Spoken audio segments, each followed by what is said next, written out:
At this point, I will invite, of course, our very own Apri Tan, COL's Chief Strategist, to give her reaction to Nikki's presentation as well as his views. We'll ask April also to give her views on what the retail investors can do and consider for the coming year, given what the global perspective was we had yesterday and then the local perspective that we have today. So let me invite in Miss April Lynn Tan. Hi, April. Hi, Marvin. What can we say? What can you say? Okay, so, I'll just share a short presentation before we, talk. Okay. And I guess it's the most important question that everybody has in their minds, which is how do we monetize on everything that we talked about? Diba? So,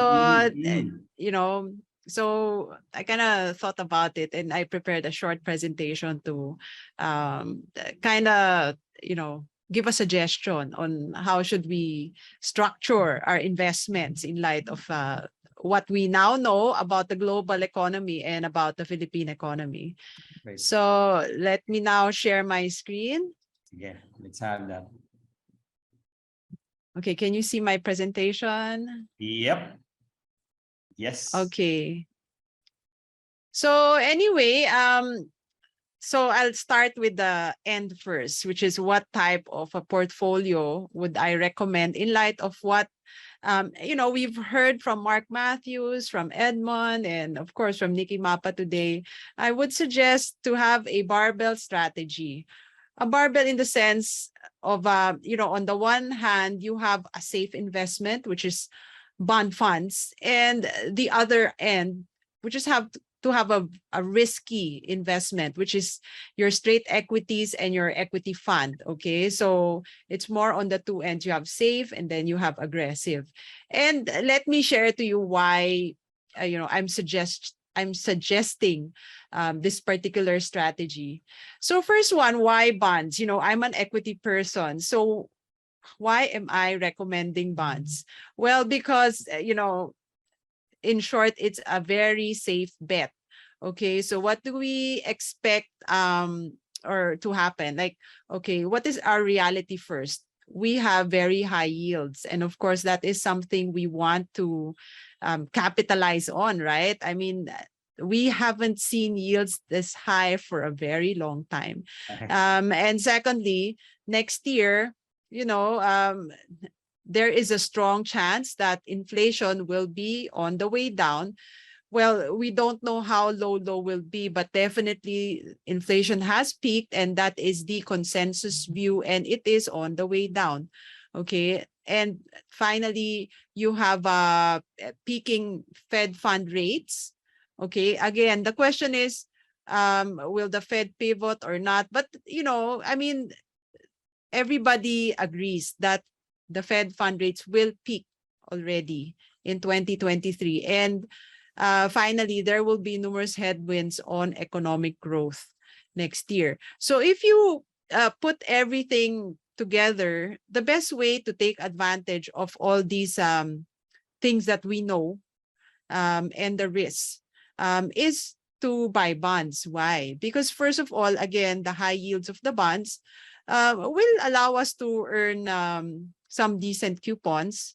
For example, the 10-year bond rate is at 7%. The 2-year bond rate is at 6%. Okay, so we haven't seen that for a very long time. So that's already very attractive. So what if, for example, the economy weakens? Well, if the economy weakens, more likely than not, we will see the bond rates going down. And if the bond rates go down, of course, the capital values or the bond prices will go up, which is another possible upside for bondholders. But assuming that inflation is still high and remains sticky, and the Fed does not pivot, it raises rates and keeps it steady at a high rate, we will still enjoy our high bond rates, no? So, next year looks like a win-win for bond, no matter how you look at it, which is why I think, bonds will be the safe bet next year. Okay, but that said, there are some caveats, which is why I'm not like recommending a 100% shift to bonds.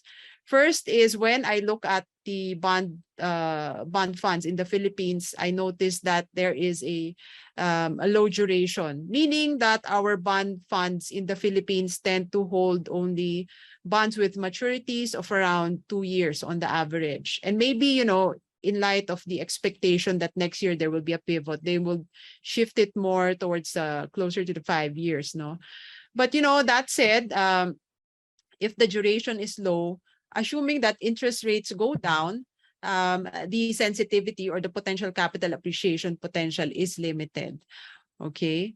And then, of course, we have other drags such as the high management fees that are being charged by the bond funds, because I think our bond fund industry is still very small, so they can't afford to really cut the management fees. So right now, the average management fee is 1.5% to 2%. And then, of course, the government implements a 20% tax on the coupons.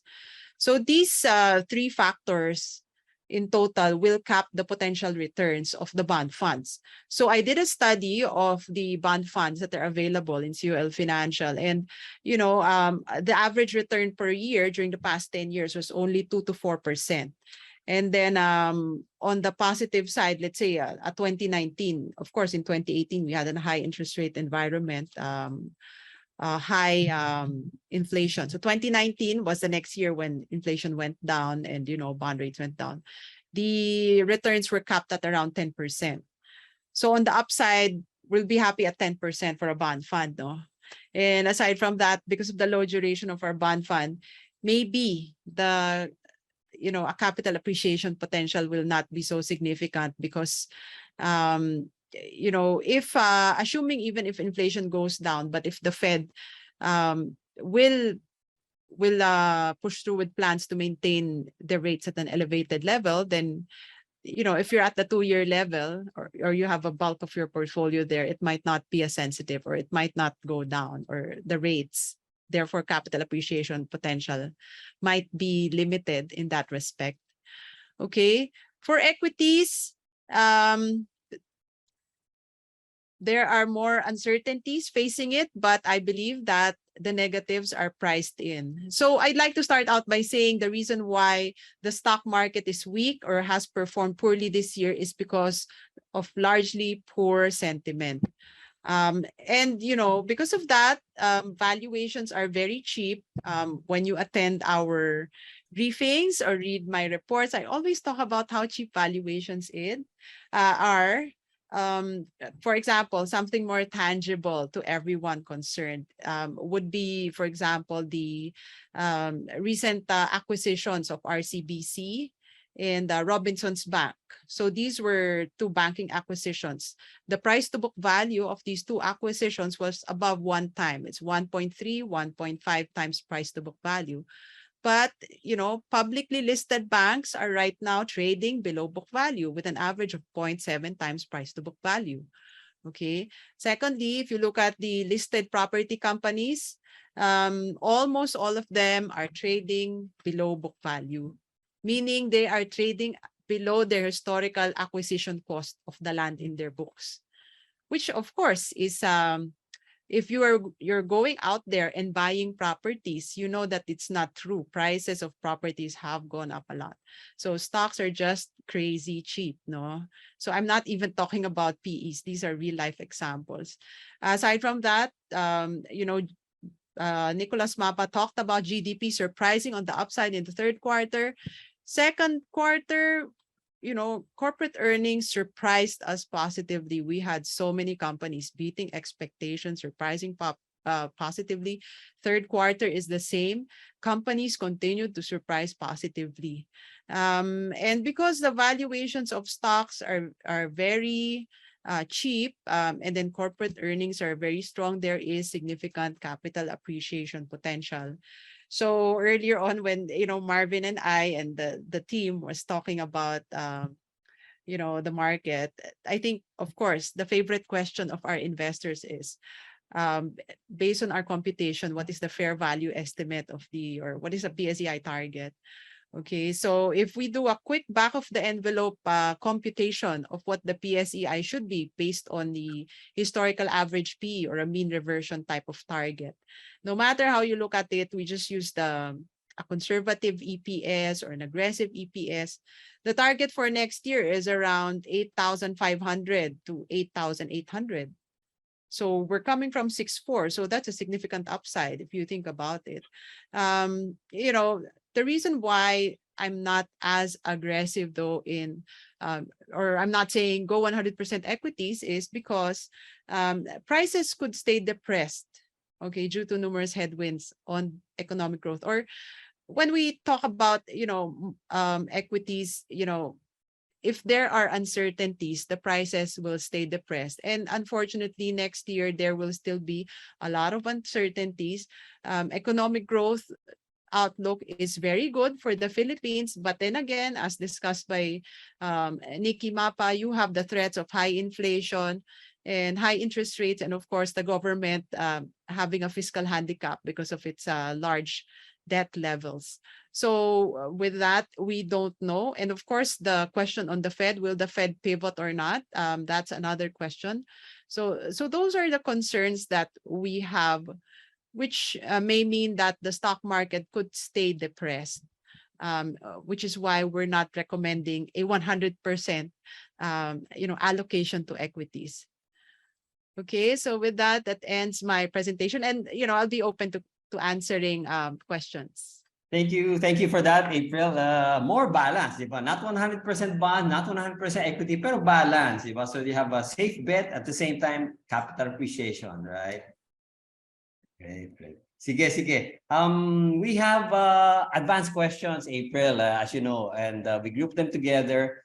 We group the ones for Nikki. Now we group the ones for you. Let's put them up here so that we can address some of these questions, more particularly on equity strategy. Ito, on the PSEi. Question by Debbie.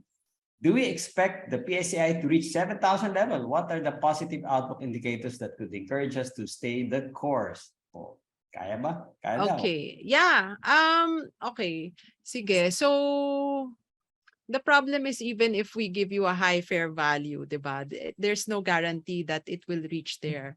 But I think some of the good news that we're seeing right now, of course, is the first of all, I would say, kasi a lot of our movement is dependent on what is happening in the US. And I think increasingly there are more and more signs that inflation is peaking.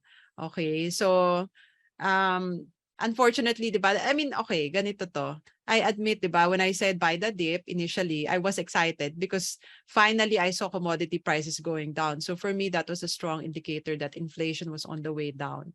Unfortunately, the Fed did not see it that way. The Fed thinks that there are other indicators that are more important. But, increasingly, we are seeing more and more signs that inflation is on the way down, because at the time, housing prices were still up, but we now know housing prices in the US are starting to go down as well. So the last thing that people are waiting for is the jobs data. The jobs data is still very strong right now, but the unemployment rate is slowly creeping up. So yeah, we need more indicators on that end. But what is more positive right now, I would think, aside from the CPI finally surprising diba, favorably, diba, which is what triggered the last rally, is the dollar.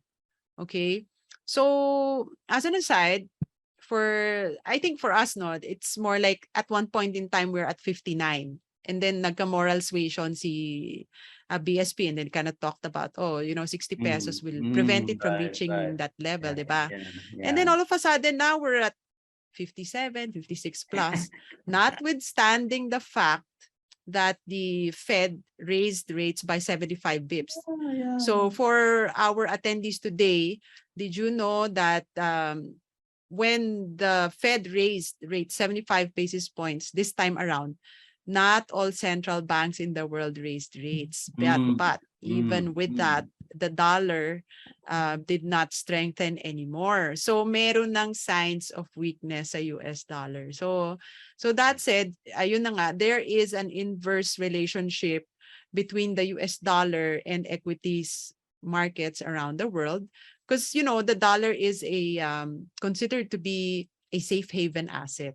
So pag uncertain ka, punta ka sa US dollar, pero pagka risk on, balik ka sa equities. So there's a shift going on. So if the dollar fails to strengthen, then it is constructive for equities.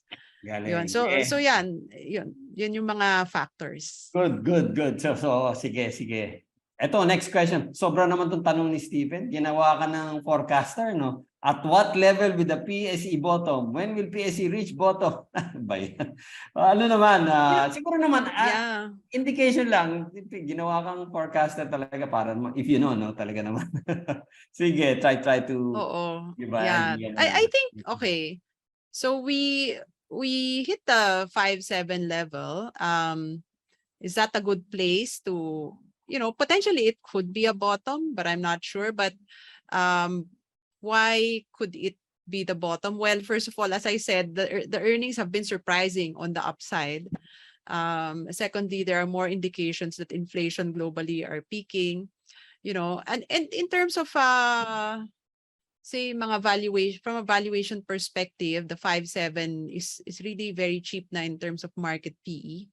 So that's a good place na talaga kung valuation lang. And then we look at the PE historically. Like even right now, I think the market is trading at probably 13-14 times PE for next year, which is like 2 standard deviations below the mean. So if you do a PE band, nandito na siya sa baba. So it means that the market is cheap, yeah. We have a lot more questions and shorten natin yung para we can take more April, no? So ito si Elmer. On market outlook, in case US market goes into bear market, will it bring it with our local market? Yes, diba? Well, sadly, yes, sadly. Sadly, the answer is yes. But that said, did you know that the Philippine market has outperformed the US already? Kasi nauna na tayo. sila tumaas ng sobra-sobra. Yeah, so yeah. And yesterday, for those who did not attend, remember what our speaker said? Diba? Asia emerging markets could outperform the US. Correct. So, yes. Agree ako doon. Sige, next. Melissa and Vicente, will the stock market be able to rebound 2023, including mutual funds? What is the outlook for local stock in 2023? Positive naman ang sinabi mo, di ba? I hope though, but that is something that I cannot say for sure because where can I be wrong? Again, okay, diba? So I admit I was wrong when it came to thinking of the Fed pivot, but of course the Fed can change its mind anytime. But the more and more the more I listen to what economists are talking about in the US and how the Fed thinks, kasi sila here's an interesting question, and I think I asked this of you already, diba? If interest rates work with a lag and the Fed has increased it by 16 times versus the 0.25%, so we're not 4.25, why don't they just keep it there? Because that will definitely have an impact, so that kind of makes me wonder, because definitely that would already have a negative impact on the economy. But after listening to a lot of economists talk, the reason why they keep on bringing it up is because they want inflation to go down fast. Okay, so yun yung problema. So that said, even if there are indications that inflation indicators are already going down, the Fed may just continue to raise rates because it is hell-bent on bringing inflation back to 2%, and it wants it to happen tomorrow as much as possible. So that is what I am worried about. And if they do that, I'm sorry, but the markets could stay weak next year, which is why, diba, maybe wag tayo masyadong aggressive. We can buy some risk. Diba, position tayo, pero there is a possibility that we could be wrong. So that said, pa rin. Kaya diversify pa rin. So ito, tanong ni Monsky, can emerging markets decouple? It can naman, di ba? under the US Yeah, market? yeah. Oo, Yeah. kasi okay. So many factors. I mean, first of all, let's just talk about the Philippines. I think first of all, nauna na tayong bumaba. For those who have been trading the Philippine market for a very long time, we have been moving sideways since 2013. We're at the no interest phase already. We never went up the way the US market went up. So yun. And then on the economy side, when interest rates went down, the banks never lent us money anyway. They never, only the big corporates took advantage of the low interest rates. But in the US, when interest rates went down, what did they do? Diba? So many IPOs, so many, diba, cryptos. Then we had uh, consumers buying houses left and right. Plus, of course, their government, ayuda, super ayuda. We did not see any of that. So, there's less froth in the market. So we don't have to deal with all of those excesses that the US or, market would have, or developed economies. We're not as leveraged. So there's not much that we, need to take out. Great. Sige. Next group of questions from Kim is about the portfolio strategy naman. Will dollar cost averaging work during a bearish season? Yes, I think it is the best time to actually start your peso cost averaging. Of course, you want a little bit of safety on the side, so you can't like allocate everything. And of course, when prices are trading lower, when you buy slowly and it continues to go down, then of course your average cost will go down as well, so that when it rebounds, it will rebound faster. So definitely it's a good time to do dollar or peso cost averaging. Okay, from Joanne, which mutual fund product can best give the highest yield during this recession period? Which mutual fund? Sinabi mo na, no? Balance na rin, no? Fixed income, equity, anything. Okay, I guess more guaranteed return would be a bond fund. But if you want higher capital appreciation over the long term, ganito na lang. If you have money and you need that money next year or the next 2 years, then use that 2-year money to buy a bond fund. But if your money, you're not going to need it for the next 2 years, mas longer term, maybe that is the amount you can allocate to equities via an equity fund or straight equities. Straight equity. So yung mutual fund, I have some knowledge on that. Si ALFM bond fund and I think the Atram corporate bond fund is good. And for the equity naman, equity index fund, and also yung ating equity funds, equity index fund, and the direct equity na binibigay ni April dyan sa calling the shots. Yan, di ba? You can mix it up. So the third question here, what stocks will benefit from the effects of global inflation? From Mari.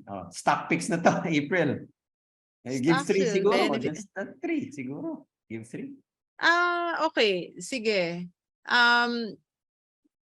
Let's just say, beneficiary of a high interest rate environment. Yan. Sa Philippines na lang, let's use the banks as an example. Banks. Yes. Okay. Sige. Kasi, as interest rates go up, the lending rate also goes up. So their net interest margins are also increasing.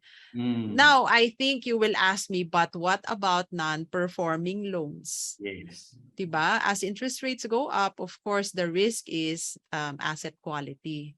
But you know what I've realized is, kasi first of all, we had the pandemic.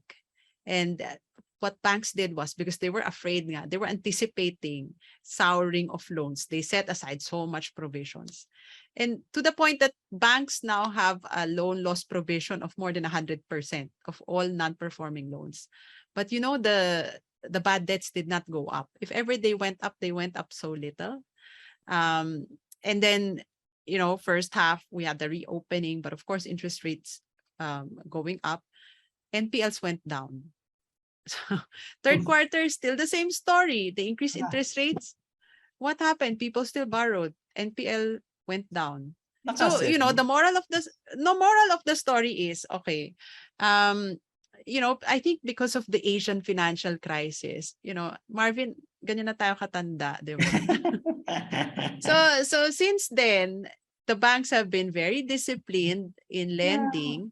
The portfolios of banks today are much cleaner than they were, to the point that that's the litmus test, the pandemic and this rising interest rate environment, and the borrowers are able to borrow. And I think, anecdotally, you try to borrow money from the banks and try to see how difficult it is, then you will know, okay, yung mga nakautang, yung mga deserving lang, 'di ba? Sige. Okay, what else? Ayan, sige. Sector updates. Do you see banking stocks? Metro Bank increasing next year. Sinabi mo na to, banks, ano? Yeah, I think so. Yeah, we're quite Metro. positive because they're very cheap. Trading, well, I think Metro Bank is like even below book value. Yeah, Plus, of Metro course, a Bank. dividend yield of because their capital adequacy ratio is so high, so they're just paying out higher cash dividend. So Yeah. probably this one has a 3 to 5% dividend yield, no? Yeah, beneficiary. Yun. Caroline to, how will the market on renewable energy naman, ASEN, for next year? Is it wise to hold and buy in preparation 2023? ASEN. Okay, so renewable energy naman really is a long-term play, but I think in general, because nauso yung mga renewables, no, together with everything, yung mga uso-uso during the time of the pandemic, the valuations have become very expensive, similar to mga tech issues, diba? And also, of course, your Teslas of this world, they all became very expensive. I mean, there's nothing wrong fundamentally with renewable energy. We need more of that, especially with how, fossil fuels have become very expensive. It just strengthens the arguments for renewable. Unfortunately, because of the tightening of the monetary policy, rising interest rates, the high valuations cannot be sustained. And is ASEN still expensive at this point? Unfortunately, the answer is yes, it's still expensive. So parang kulang pa. But of course, if it goes down, definitely it is a good stock to buy. Okay, sige. Next question. Wow, dami nagtanong nito. Anthony George Edward Jesus. Thoughts on telco converge dito now. Property and property development. So telco and property and even mining. Out of position for next year. Paano ba? Okay, so telco, the thing is, okay, the reason why telcos are weak right now is because first of all, the reason why they were strong last year was because of the strong performance of the broadband business. Yung mga fiber, sobrang lakas ng demand. The problem is, we've been seeing the past few quarters a slowdown in the subscriber addition. So nag-peak na siya. Which is why bumababa na yung mga share price ng mga telco. So yeah, I think the next leg is the prepaid broadband business. So we need to see that picking up. And unless that they do a successful launch and a pickup in subscriber base due to the prepaid broadband business, then maybe the performance of these telcos will remain lackluster. Okay. And dito naman, okay, we know the excitement for it being the third telco. The problem is, of course, now reality bites. It takes mahirap kumita ng pera sa telco. No, you have to make a certain amount of investments first, and of course, it's a crowded space, mature. For the property, well, they are very cheap. And of course, the malls are picking up, hotels are picking up. Unfortunately, it's a mixed bag. Okay, on the residential, there are some signs of a slowdown, but the third quarter we saw a pickup, which is a good news. on the sale, property sale. And there are also concerns about the office sector because of course the POGOs left. So we have high levels of vacancy. Secondly, of course, the government said that even if you are not a PESA accredited building, you can, diba, you can enjoy the tax benefits because of the CREIT law, which of course raises question regarding the ability of these property companies to continue charging premium rents on offices with PESA accreditation. Of course, it puts them in a higher level of vulnerability in terms of vacancies. No. For mining, okay, the issue naman with mining is, of course, commodity prices. We're seeing commodity prices peaking already.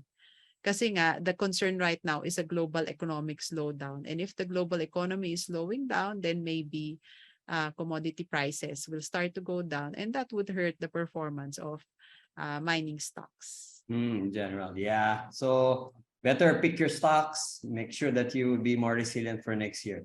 Okay, so we have more time to get, I think that's the last of the group questions. We have more time to get live questions from the audience. We have a few more minutes to do that. Let's get them. From Carlo, will US economy have soft or moderate or hard landing? What will happen to Philippine market if US is moderate or hard landing? Well, economy or stock market? Iba yun iba. Oh. Well, okay. I think the Philippine economy can be relatively resilient because we are not an export-dependent country anyway. So we can be resilient regardless of a moderate or a hard landing on the US. However, if let us assume that the US market will also go down sharply, assuming that the economy weakens, then unfortunately, of course, we will be also affected. But that said, I don't think we'll go down as much. And if the Philippine market goes down, I think it is a good opportunity to actually, pick up stocks. If you have a lot of cash, I think may isang nagtanong, I already have a lot of cash now. So is it time for me to buy? I think it is. Yes. It is a good time to add exposure to risk. Yeah. So kanina the speakers, or even yesterday the speaker said moderate naman, mukhang moderate yung landing, and that will help Philippine market as well kung moderate siya. All right. Sige, next live question do we have from Chayin again. For the barbell portfolio strategy, what's your view in substituting CREIT for bonds? REIT, maybe REIT in general versus bonds. What's your view? Okay. I think naman, okay, I think potentially, yes, you can. But okay, I would buy CREIT if I don't need the money for the next 2 years. Yun ang, kasi yun yung difference eh. I think CREIT will also benefit. Let's say if interest rates go down, the price could go up. But then, mas volatile kasi ang REITs relative to bonds. Yung bonds straight eh. Pag bumaba ang interest rate, tataas agad yung value. Yeah. So next year, parang yun yung direction eh, regardless of what happens to the economy, di ba? It's either you get a good coupon or good coupon plus capital appreciation because interest rates go down. So it's a safer bet. And if you need liquidity next year, buying bonds is a safer bet. But mas sure. If what you are investing is money that you don't need for the next year or two, then yes, I think CREIT would be a good substitute for bonds. Mas sure lang yung bonds, pero CREIT potentially high ang yield, di ba? Because of the dividend. Oo, tsaka may capital appreciation potential din. Potential pa. Right. Sige. Next, live question from the audience from Lynn. Would buying bonds directly be better than buying a bond fund because you get actual coupon plus potential price appreciation? Ako, oo. Better, no? Sorry, Pero that's I think my... the amount No, yata, when you buy directly, mas malaking amount na kailangan mo to buy direct bonds. yes. Hindi ka It depends, papansinin pag mali. pag Papansin. for those of you who want to buy bonds directly, abangan ninyo ang retail treasury bond in the first quarter. Yan, magbasa kayo ng newspaper. Kailangan.